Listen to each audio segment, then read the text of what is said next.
আচ্ছা, ধরো কোনো এক গভীর রাতে তোমার সাথে কথা বলতে খুব ইচ্ছা করতেছিল, তোমারে মেসেজ দিলাম, মেসেজটা সিনও করনি, তোমারে দেখতে খুব ইচ্ছা করতেছিল, তাই কল দিলাম, কলটাও রিসিভ করতে পারোনি। পরদিন সকালবেলা ওইটা তুমি দেখলা আমার দেওয়া একটা মেসেজ, আমার দেওয়া একটা মিসড কল, তারপরও তুমি কোনো রিপ্লাই দাওনি।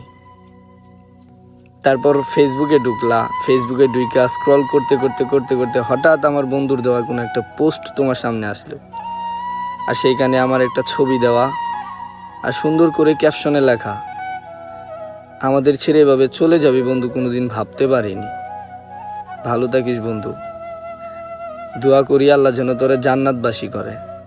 আর তখনই তুমি আমার সেই বন্ধুর কাছে কল দিলা, কল দিয়ে আমার ব্যাপারে জিজ্ঞেস করলা, সে তোমার উত্তর দিল।